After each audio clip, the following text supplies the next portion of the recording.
नमस्कार, आप देख रहे हैं आज तक। आपके साथ मैं हूं सईद अंसारी। नरेंद्र मोदी का शपथ ग्रहण समारोह बहस का मुद्दा इस बात को लेकर बन गया है कि नरेंद्र मोदी की कूटनीतिक कोशिशें किस हद तक कामयाब होंगी। क्या नवाज शरीफ मोदी का निमंत्रण स्वीकार करके भारत आएंगे और भारत पाकिस्तान 6 दशक पुराने पूर्वाग्रह को तोड़कर एक नई राह पर आगे बढ़ेंगे? पाकिस्तान में कल सुबह विदेश मंत्रालय की बैठक में यह तय होगा कि नवाज शरीफ भारत आएंगे या नहीं।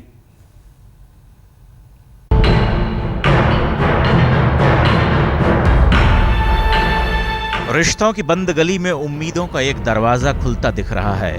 सरहद पर जमी कड़वाहट की बर्फ को अपनी गर्मजोशी से पिघलाने की एक कोशिश तो मनोनीत प्रधानमंत्री नरेंद्र मोदी ने कर ही दी है।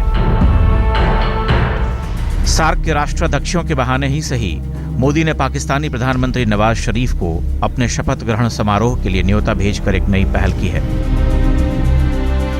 पाकिस्तान भी इस न्योते को नए नजरिए से देख रहा है। It's a normal practice that if a head of government has some preoccupation, he can or she can nominate somebody else to represent. So that's a normal thing. It doesn't violate protocol in any way. 15 साल बाद इतिहास ने फिर से करवट ली है। पाकिस्तान में वही नवाज शरीफ हैं, हिंदुस्तान में उसी बीजेपी की अगुवाई वाले एनडीए की सरकार है। बस प्रधानमंत्री बदल गए हैं। तब अटल बिहारी वाजपेयी थे, आज नरेंद्र मोदी हैं। मोदी की छवि पर पड़ती अतीत की परछाइयों से पाकिस्तान में कई सवाल उठ रहे थे, लेकिन अचानक फिजा बदल गई जब प्रचंड बहुमत के साथ मोदी रायसीना हिल्स की सबसे अहम कुर्सी पर विराजमान होने जा रहे हैं। तो मोदी को बधाई का पहला पैगाम नवाज शरीफ के यहाँ से आया। जवाब मोदी ने भी दिया, पूरा देश कह रहा है अति उत्तम। अब नवाज कितने शरीफ निकलेंगे और भारत की पहल कई विवादित मसलों के हल में कितनी कारगर होती है, इसका फैसला भविष्य करेगा। लेकिन वर्तमान की उंगली पकड़कर मोदी पाकिस्तान के साथ रिश्तों के उस खूबसूरत मोड़ पर जरूर पहुंचना चाहते हैं जहां 67 साल पुरानी कटुता के लिए कोई जगह न हो। हमारे नए प्रधानमंत्री जो हैं वो चाहते हैं कि ये हमारे पड़ोस में अमन और दोस्ती रहे और दोस्ताने ताल्लुकात और बढ़ाएं और तगड़े करें। मोदी का शपथ ग्रहण समारोह 26 मई की शाम 6 बजे होगा।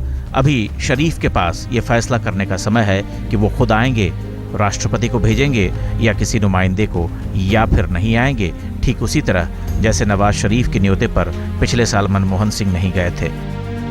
लेकिन बीजेपी को लगता है कि मोदी ने रिश्तों की नई किताब खोलकर शरीफ को न्यूनतम शिष्टाचार निभाने के लिए विवश कर दिया है। यह इस बात का संकेत है कि मोदी जी के नेतृत्व में जो भारतीय जनता पार्टी की सरकार बनेगी वह एक नए अध्याय का आरंभ करना चाहती है सार्क देशों के साथ, अपने पड़ोसियों के साथ। इस संदर्भ में कई देशों के राष्ट्राध्यक्षों की तरफ से औपचारिक स्वीकृति आ गई है। यदि पाकिस्तान के प्रधानमंत्री श्री नवाज शरीफ की तरफ से कोई औपचारिक स्वीकृति आती है, वो स्वयं आते हैं अथवा उनका प्रतिनिधि आता है, तो यह एक सकारात्मक संकेत होगा।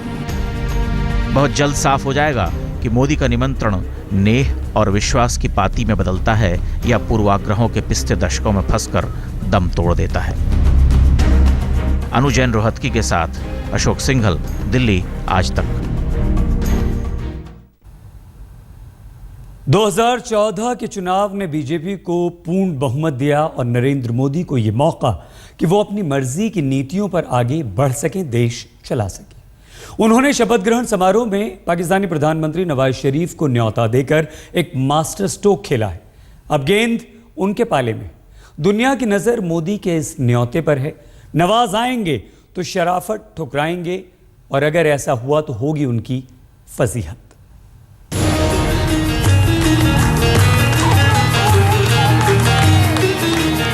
आसान नहीं होता वर्षों पुरानी छवि से बाहर निकलना, खासकर तब जब राजनीति में विपक्ष का पूरा कुनबा ही किसी को कोसता आ रहा हो। लेकिन नरेंद्र मोदी ने प्रधानमंत्री बनने से पहले ही कूटनीति की राह पर अपने विरोधियों से कई कोस आगे निकलने की चाल चल दी है। शपथ ग्रहण समारोह में नवाज शरीफ को नरेंद्र मोदी का न्योता रटा रटाया कूटनीतिक प्रयास नहीं, बल्कि भारत पाक रिश्ते को एकदम नए सिरे से देखने की कोशिश है। पहले तो हमें सोचना चाहिए कि वो लोग किस तरह देख रहे हैं। वो देखेंगे, जहाँ तक मैं समझता हूँ, कि इनकी नीयत है कि दोस्ताने ताल्लुकात बढ़ाएं। जो इस वक्त हैं, अब हमें पड़ोसी ममालिक के साथ इस वक्त कोई ऐसे ख़ास प्रॉब्लम्स नहीं हैं। छोटी बहुत मुश्किलात तो पैदा हो ही जाती हैं, लेकिन इस वक्त कोई ऐसी बड़ी बात नहीं है जिसमें हल करने की फ़ौरन ज़रूरत है। पिछले कुछ दिनों में बड़े ही नाटकीय ढंग से सब कुछ बदला है। सत्ता में बीजेपी के प्रचंड बहुमत से आने के साथ ही दूसरे दलों की सरकार बनाने की संभावनाएं लुप्त हो गईं। 30 साल बाद एक ऐसी सरकार आई जिसे चलाने के लिए वैशाखी की जरूरत नहीं है, उसकी देह दुरुस्त है। अपनी दुरुस्त देह के साथ नरेंद्र मोदी ने पाकिस्तान समेत सभी सार्क देशों तक ये पैगाम पहुंचाया कि कागज पर मौजूद देशों के इस संगठन को जमीन पर उतारने की दरकार है, जहां वो नई सांस ले सकें।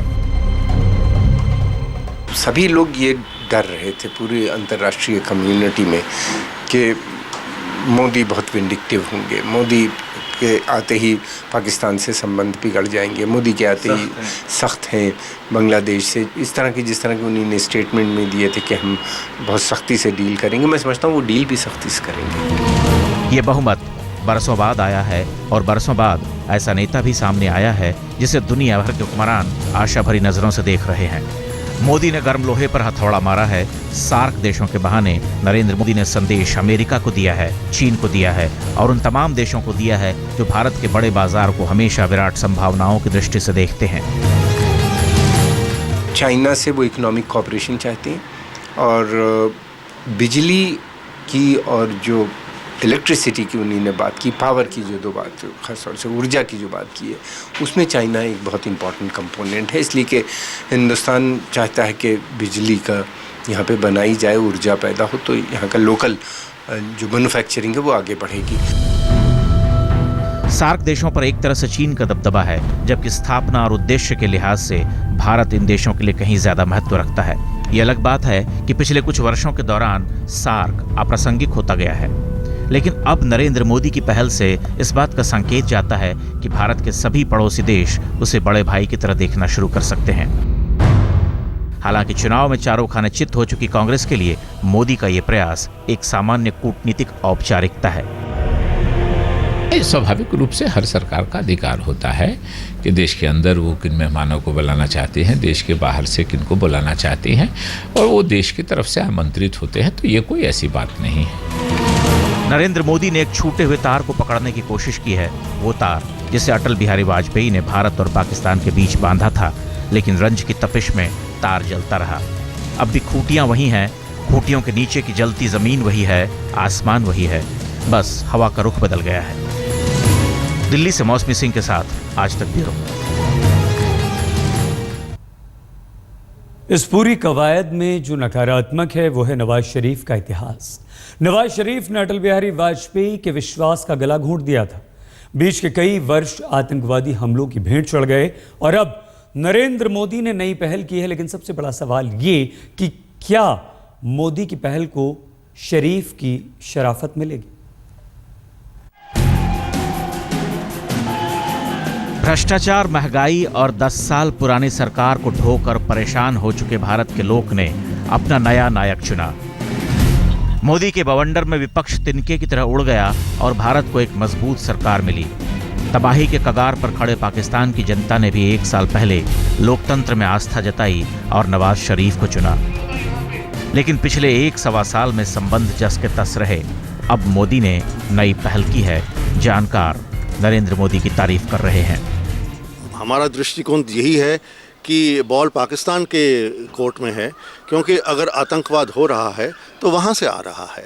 और हमारे भावी प्रधानमंत्री श्री नरेंद्र मोदी जी ने साफ कहा है कि जब बम और पिस्तौल और धमाके चल रहे हों तो बातचीत कैसे हो सकती है। कहने वाले कह रहे हैं कि नरेंद्र मोदी ने अटल बिहारी वाजपेयी की कोशिशों को नए हाथ दिए हैं, नई देह दी है, नई आत्मा दी है। वाजपेयी कहा करते थे कि देश सब कुछ बदल सकता है, लेकिन पड़ोसी नहीं बदल सकता। पड़ोसी के साथ रहना उसकी खुशकिस्मती है तो कई बार बदकिस्मती भी। खासकर अपनी ही आत्मा से अलग हुए टुकड़े से बना पड़ोस पीड़ा देता है।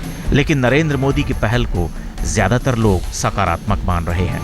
अंतर्राष्ट्रीय छवि अपनी बनाना चाहते हैं और वो छवि तभी बन पाएगी कि जब देश की छवि अच्छी बने, और उस छवि बनाने में जो उनका डेवलपमेंट का एजेंडा है वो तभी पूरा होगा कि इस क्षेत्र में अमन शांति रहे। अगर ज़रा भी टेंशन होता है किसी भी मुल्क से, वो बहुत अच्छी तरह समझते हैं। यहाँ बड़ा सवाल ये है कि नवाज शरीफ का रवैया कैसा होगा। अगर वो रिश्तों की बेहतरी के लिए आगे आएंगे तो कितनी ईमानदारी होगी। पिछला अनुभव खट्टा रहा है। अटल बिहारी वाजपेयी से हाथ मिलाकर पीछे से छुरा घोंपने वाले शरीफ की शराफत सवालों के घेरे में है। बुलाइए, लेकिन ज़्यादा मत सब्सटेंटिव एक्सपेक्टेशंस कीजिए और इतनी जल्दी ज़्यादा सब्सटेंटिव चर्चा भी मत कीजिएगा। आप तैयार होकर उनकी तरफ से भी कोई जस्टिस मिलने के बाद आप देख लीजिए। और कभी मत भूल जाए कि नवाज शरीफ जी ही प्रधानमंत्री थे जब 98 में जो वाजपेयी साहब ने किया और जो हुआ। लेकिन बात यह है कि आखिर कब तक मजहब के नाम पर, कश्मीरियत के नाम पर दो देश कराहते रहेंगे। इस रंजिश ने दोनों मुल्कों को कुछ दिया नहीं, सिर्फ छीना है। बदला हुआ समय बदलाव की मांग कर रहा है। सब कुछ इस बात पर निर्भर करता है कि पाकिस्तान के हुक्मरान, वहाँ की सेना, ISI और आतंकियों की जमात को कैसे संभालते हैं। मतलब यही है कि दोनों ममालिक को अपने जो मसाइल हैं हल करने हैं और जो अपॉर्चुनिटीज़ हैं रीजनल ग्लोबल, उनसे फ़ायदा उठाना है और ये इंगेजमेंट के ज़रिए इंशाल्लाह आएगा। 71 की जंग के बाद भारत पाकिस्तान के रिश्ते जो सन्नाटे की खोह में सो रहे थे, उसे जगाने का काम तब के विदेश मंत्री अटल बिहारी वाजपेयी ने किया। फिर अटल बिहारी वाजपेयी ने लाहौर बस यात्रा शुरू की, लेकिन लगातार होने वाले आतंकी हमलों ने भारत पाकिस्तान के रिश्ते को हमेशा वाघा बॉर्डर पर रोक दिया है। क्या मोदी सलामी ठोकने और झंडे बदलने की थकी हुई परंपरा के पार उतरेंगे? कौन जानता है नरेंद्र मोदी कुछ ऐसा भूतपूर्व करने में कामयाब हो जाएं जो बड़े बड़े हुक्मरान नहीं कर पाए। आज तक ब्यूरो।